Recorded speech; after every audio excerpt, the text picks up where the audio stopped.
Hey folks, it's Chris with the Human Project Podcast.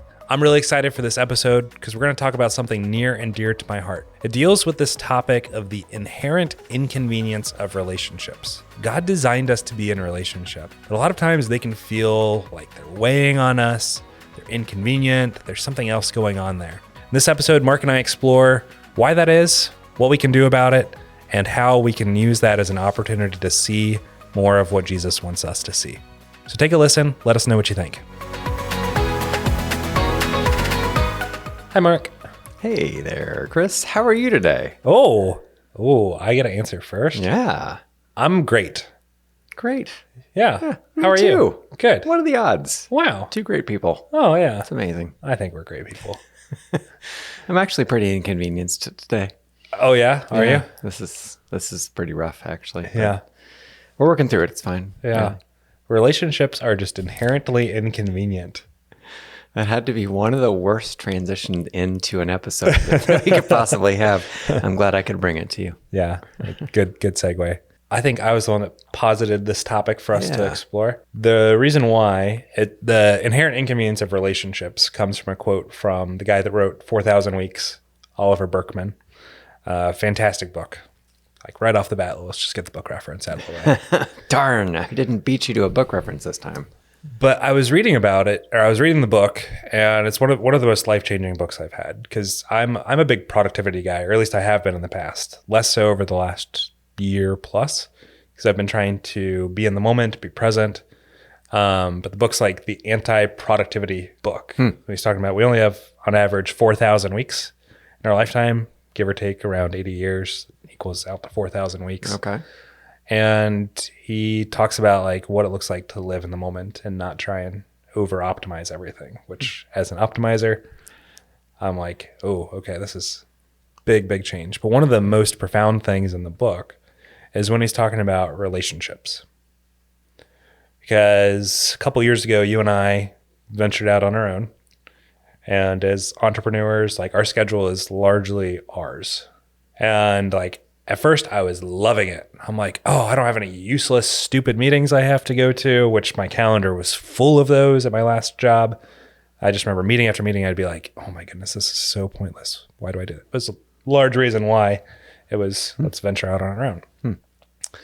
And it got to a point where anything on my calendar that wasn't determined by me became like, oh, really? I was going to do this at that time or do this at that time. Okay. And so anytime you get more than one person involved, anytime there's a relationship or you're trying to accomplish something together, there's going to be this inherent inconvenience. Yeah. And that was eye-opening for me because it's like, at what point is that inconvenience worth it? And like you and I as a partnership working together for our business, for the ministry, like there's a lot of inconvenience. You, my friend, are inconvenient. Why, thank you. So are you. I am well aware because you're trying to balance multiple schedules. You're trying to balance multiple goals. Mm-hmm. And let's just explore that. Why is relationship inconvenient? Yeah. Tons of things come into play here, but let's just start with like our objectives or our goals or the things that we're aiming for, that we're aware of and that we aren't. Things that we value, that we're aware of and that we aren't, all those kind of things. And as soon as you get, as you said, two people, you've just doubled the possible number or perspectives of goals, perspectives, of things that we value, all that kind of stuff, again, that we are aware of and that we aren't is important as well. So that we're walking into that, even if we think we're aligned on something, as we're spending time together, we're realizing, hopefully, realizing that we're not in some way, or there's something underlying that we can't see. That's so in a way we say like that's banging up against each other. There's conflict. There's tension, which isn't necessarily or inherently bad, but that is definitely falls in the category of inconvenient to have tension. Instead of like, wow, imagine this amazing state where we just all shared goals. It's just like you and I were always on the same page and we just did stuff and it was amazing all the time. And that's just not how human beings work. I think of the original intent when God created Adam and Eve and he said, it's not good that man is alone. I'm like, sometimes it feels like it should be good that man is alone. I respectfully disagree. Yeah, there are definitely times I'm like, I want to be alone. And I've come to realize like I'm an outgoing person, but for a long time, Victoria and I would say she's the introvert, I'm the extrovert because I'm outgoing. Victoria is very reserved and quiet. But we've come to realize like this introvert extrovert continuum is more about like how your batteries are recharged. Yeah. My batteries are recharged by being by myself. Right. But when I'm with other people, I'm there. I'm fully present. Victoria's batteries are recharged by being with other people. Interesting. Yeah, it's like she's what we call an introverted extrovert and I'm an extroverted introvert. Yeah. That got us thinking about like, what does it look like to do this in relationship? And like the ultimate proof of that outside of being alone is in marriage. Nothing has been more revealing to me than how selfish I am than marriage and then kids. Like there's so much inconvenience in trying to work around another person's goals, another person's schedule, another person's desires, another person's personality, especially when it's mine. I want this now. That doesn't sound like Victoria at all. I don't even know what to say to that. I was trying to lobby a softball there, man. But anyway. No. Oh yeah, that's not Victoria at all. Yeah, it wasn't Victoria that said that. I have a 2-year-old. Sophia. She likes saying mine. But I think many of us only see that side of things when we talk about relationship and don't look at the value and the benefit. We've talked ad nauseum here about other perspectives. The last episode we just did was about getting feedback and perspectives and iron sharpening iron, wisdom and counsel, things like that. I think it is important to point out too, we haven't talked about it in these terms, but just to call it out as well, it's inconvenient because we're broken, right? Selfishness is the ultimate root of inconvenience. And so when our brokenness bangs up against other people's brokenness, it gets ugly. I mean, it's ugly by itself. It's like exponentially ugly together. But in saying that, I want to say that doesn't entail all of the reason why relationship is inherently inconvenient. It doesn't make it, the inconvenience isn't labeled as bad. It's not inherently bad that it's inconvenient. Yeah. There are some bad aspects of it, brokenness. There's also some beautiful, intentional, believe it or not, aspects of it. God intends for it in a way to be inconvenient for his purposes. That's good. And so there's something beautiful about it as well. Yeah. What comes to mind when you think of that? What's the beauty or what's the why behind the inconvenience being something that's good? Part of it is for refining, which you just referenced a little bit there, right? We're gonna the mirror of children, for example, or of a spouse it can be brutal. You hear your own words coming back at you, and you're like, I don't like those words, but those come out of my mouth all the time, right? Yeah. Earlier today, Yeah. I was checking something on my phone at the table. Yeah. Victoria and the girls were eating breakfast. I was saving for my wonderful McDonald's breakfast that Derek and I enjoy on mornings where we shoot. And I was checking something on my phone, and Sophia looks at me and goes, "Hey, no phone table." I'm like, "Oh, that stings a little bit." Yeah. So there was some refinement that happened this morning. It's a brutal mirror. It really is. It really is. But again, can be for good purposes. I'm reminded of a gentleman named Keith Wasserman, who Christine and I got to know. We went to school at Ohio University. That's how we met. So down in Athens, Ohio. And he runs a ministry there called Good Works, which is absolutely amazing. Just really solid. And what most of us would say is shorthand is like, it's a ministry to the homeless. Now, it's a ministry to people who are struggling, right, with poverty. They're struggling with a lot of things. Part of it is being without a place to live. I'm trying to tend away from the word homeless here, but just so that's an identity general, statement, right? Yep. It's not. I'm not trying to use that way, but it's an amazing relationship ministry.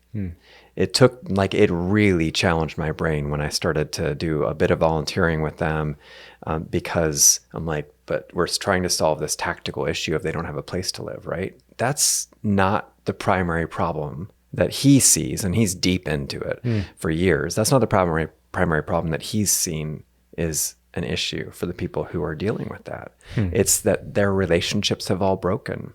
Because like if you, for example, if you weren't able to pay your mortgage and you lost your home, you would highly likely not be homeless because you have a support network. You've got relationships to support you. Now, for people who are dealing without a place to live, it's because they either lacked a network or they burnt through it or something. There's relationship issue there. And so for him, what he recognized is when they offer a place for someone to live, they're not just offering that, the spot, you get a bed. We're offering a relationship. We're trying to be with them. And the way he terms it just completely amazes me. And it took me, again, a while. It was second or third way before I started to grasp some of it. He says, we have the ethic of inefficiency here. Ethic of inefficiency. Yeah. So if I break that down, because those are kind of fancy words that don't completely make sense, or didn't to me for a while. Like our value system, what we value, ethics, is to be inefficient in order to have relationship. So we could fix their tactical issues, connect them with this agency, give them food, give them shelter, even give them money. None of those things are inherently bad. And those are things that, they do a lot of those things. They really do. Yeah. But we're going to be inefficient about how we're operating by investing in relationship with people. And it's an ethic of... and it's an ethic of pain, even, because what happens when you're dealing with people who have broken relationships is that hurts. You're going to find the pain. Yeah. Yeah, that's very interesting, especially coming from the corporate world where so much of it is the goal is efficiency. So to hear something that countercultural sounds very Jesus-like. Yeah, that's where you go like, I don't get it. And it's so upside down that might just be Jesus. Yeah. Interesting. I like that way of thinking about it because we tend to try and solve problems in the cheapest, fastest, quickest way we can. Yeah. And that's just like connect dots, done. Okay, on your way. Right. But that's not what a relationship is. That's not what we are called to do in a relationship. Yeah. And I want to be really clear, vulnerable moment for me. I struggle mightily with this. I am like to-do monster. If it's on my to-do list, I'm just going to do it. And if somebody's asking me something else in the meantime, I'm starting to get frustrated because I got to-dos to do here, people. Let's go. Come on. Yeah. Right. It's getting in my way. So I'm not saying I'm great at this. I'm saying I see the issue because it's every day for me. Yeah. Yeah. And so I think that's the first step, is being aware that anytime you're in a relationship with somebody, it is going to inherently be inconvenient. Yeah. There's going to be challenges. There's going to be things that you get frustrated about. Mm-hmm. But anytime you're in a relationship with somebody, there's going to inherently be this inconvenience. And the closer you get to somebody, the more inconvenient it is going to be. That's why marriage is so refining, because there's nobody that's closer to you. You are working through not just schedules, but goals, and working together, this partnership. And it's beautiful. And also really annoying sometimes.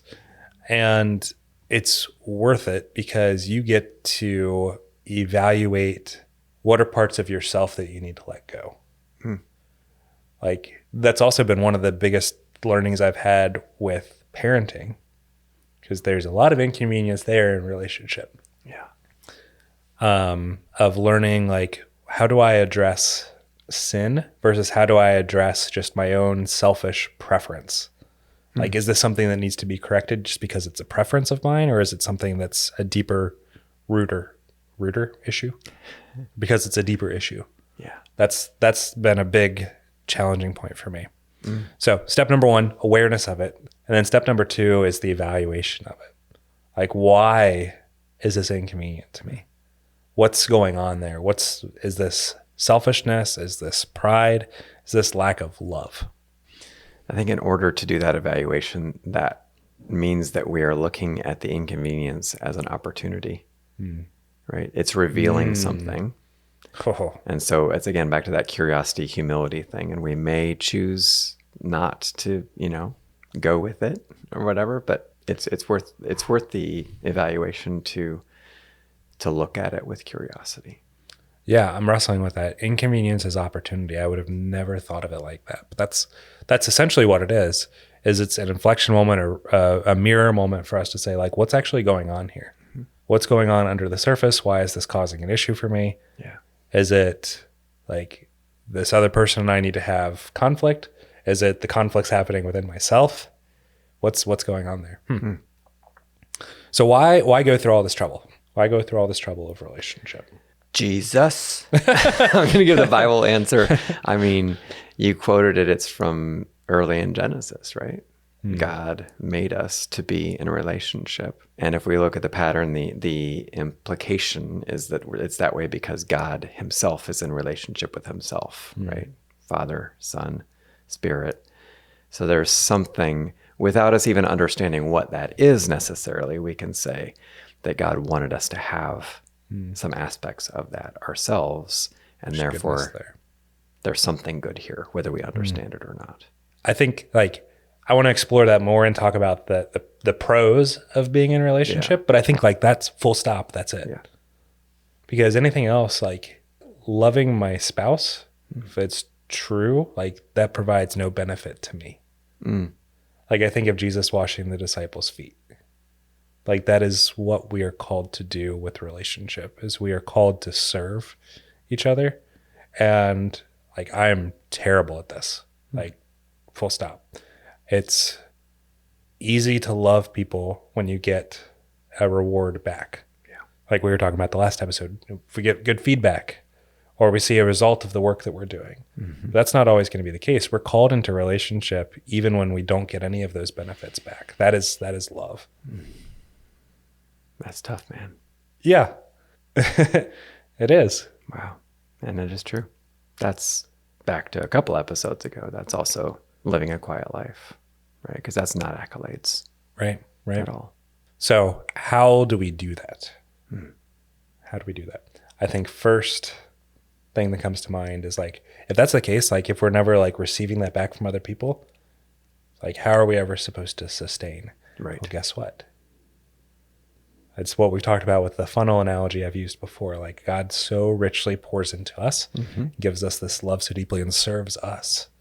Like, hold on. The God of the universe serves us. Yeah.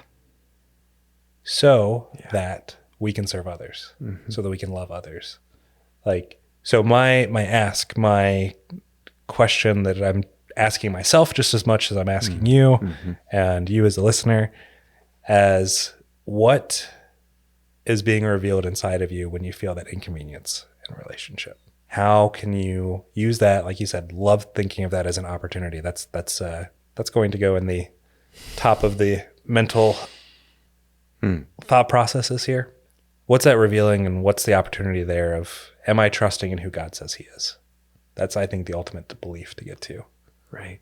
And am I actually drinking from that well? So that I'm really receiving that. So I am filled and not dry.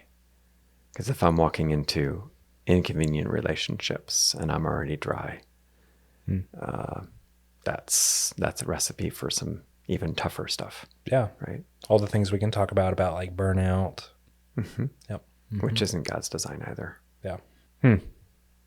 Well, I didn't expect to go there with this episode. But yeah, I think it goes to show how much relationship is intended to point us back to who Jesus is. Yeah.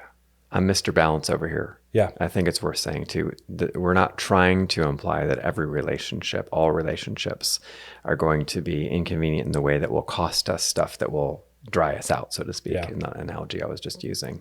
God designs relationships for a number of things, right? And that includes part of how he wants us to be filled back up and reminded of who he is and so on. That so it's we also will find all parts of that on the spectrum of relationship, definitely. And we need to look to God as the source. Yeah. As the source. And then he may be bringing, and probably will be bringing, relationships in that will fill us up, but also ones that we will have to choose to sacrifice and not receive stuff back from, and be giving sacrificially. The episodely call out to Jesus example, I mean, extreme example. Yeah. We're recording this on Good Friday. Very, very right moment to refer to that. Very sacrificial. Like, he's given it all in order for us to have relationship. Yeah. So that is something as little Christs, Christians, that we can emulate. Yeah. Very, very good call out. Yeah. So next time you're inconvenienced by a relationship, ask, what's going on here? God, what are you trying to reveal to me? Yeah. And then love. Just love the other person, whatever that best looks like. And like you said, sometimes it may mean cutting off a relationship. It could be. It very well could be the case. Yeah. because maybe it is something else. Awesome. Thanks for exploring that, buddy. Yeah. Glad to be inconvenient with you. You're very inconvenient. I do my best. But within all of that, I love you, buddy. I love you too, man. Appreciate you. Yeah. All right. Well, thanks for taking a listen to this episode. If you have other topics related to this or you want to learn more, email us at info@humanproject.us. I will happily be inconvenienced by your email.